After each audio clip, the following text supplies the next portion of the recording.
Hello, everybody, and welcome to Forever Rugby on Forever Sports. And some breaking news out of the Springbok camp as Bongi Mbonambi has been preliminarily ruled out of this weekend's clash as a result of a pending knee injury, which they are haven't exactly diagnosed completely yet, but have decided to make the decision to pull him out for this weekend. And as a result, Joseph DWEBA will move into the starting lineup against the All Blacks for their clash against at Ellis Park this week, Saturday. So a pretty big move and a pretty big opportunity for Joseph DWEBA. And the reason I thought I'd actually make this video is just to talk a little bit about Joseph DWEBA, because yesterday on the live stream, we were talking a little bit about players who had to prove a point. And Joseph DWEBA is very much in that category. So before we look at exactly what this could mean, please do smash a like on the video and subscribe to the channel as well.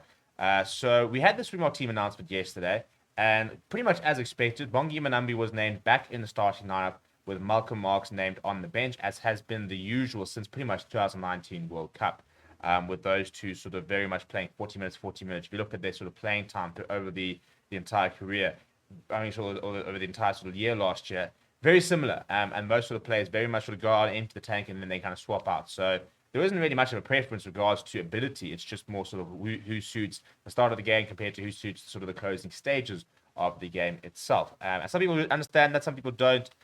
Just you're going to have to get used to it, because that is how the Springbok management do use these two players. However, there will be no Bongi Mbonambi this weekend, and Springbok coach Jacques Number said that Mbonambi is going for scans, but because there's not much time to training, I think there's only one field session today, and then the captain's run on Friday. They decided that they're going to rather protect Bongi Mbonambi and make sure that he's open and he's ready for the tour when they go over to Australia and Argentina. And he has said, and I quote, "We have an important Castle Lager Rugby Championship tour coming up and a year-end tour later this year, so we don't want to take any risks with Bongi. Joseph has been working hard at training and has been waiting patiently for his chance, and we feel that it doesn't get better than facing the All Blacks, who are one of the best teams in the world. We have a big squad, and a large part of the logic around the decision was to ensure that all the players are familiar with our structures and systems, and to expose them to test rugby to build our squad depth with an eye on next year's Rugby World Cup. So this will be a fantastic opportunity for Joseph." Now, Joseph DWEBA is a player who's under quite a lot of pressure, because he hasn't been starting regularly in the top 14 for Bordeaux, and I think that his move to the Stormers is going to be a massive one for him, because it will allow him to play a lot more within in front of the South African public. Because at the moment, the general feeling is that Johan Krobelaar should be there ahead of him, and again, it's local bias in the fact that we watch Johan Krobelaar every single week, and chances are he is in better form than Joseph DWEBA is. But Joseph DWEBA is a fantastic player, and I felt last year when he did get an opportunity, he really did impress. But there is a lot of pressure, because Johan Krobelaar is playing so well, for him to really step up and make a statement. And this weekend is the perfect opportunity for him to do that, because he is playing against the All Blacks. It is a massive test, and it's not one of it's not a rotation test, like the second test against Wales, where everyone is rotated. And he is now playing with the best team against a very strong opposition.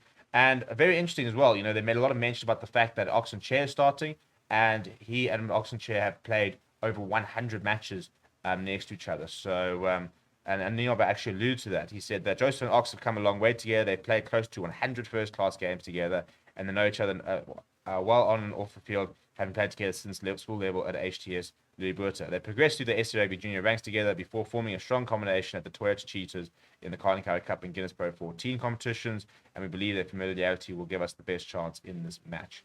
So, yeah, a massive opportunity for Joseph DWEBA to really shut down anybody who doubts his place for the squad, and whether there is merit or not to wanting him to be out of the squad in place of Johan Krobelaar. He's got a big opportunity this weekend to say, you know what, Johan Krobelaar is playing very well, but I deserve my spot here. And he hasn't had that many opportunities to impress in a Bok jersey. So this is a massive opportunity for him to do so. And for me, it's very much becoming a test of players who need to take the opportunities. Players like a Jesse Creel, players like a Joseph DWEBA now. Even players like Dwayne Van Buren, for example, having an opportunity to show that he is still the number 1-8 for the Springboks. So quite a few players who are out to prove a point this weekend. Oxen Chair, for example, he's getting an opportunity ahead of Trevor Nyakane, which is a rotation pick, so an opportunity for him to put his hand up. And I think that's just going to add on to a lot of different sort of aspects to the game, and the fact that it's, there's two for. First of all, obviously you want to go out and beat the All Blacks, but a couple of players there who are very much there to prove a point. Whereas last week, Herschel Yankees, for example, another one who wants to prove a point. Last week was more of a settled 23, really, of players who kind of know they're going to get picked to a certain degree, are very comfortable in their positions because they have solidified them through good performances in the past. Let me know in the comments down below what do you think of just Trevor, whether you think he's going to be good enough, or whether you would still like to see Johan Krobelaar. Smash like on the video and subscribe to the channel as well. Thank you very much for watching. My name is Steven. I'll chat to you soon.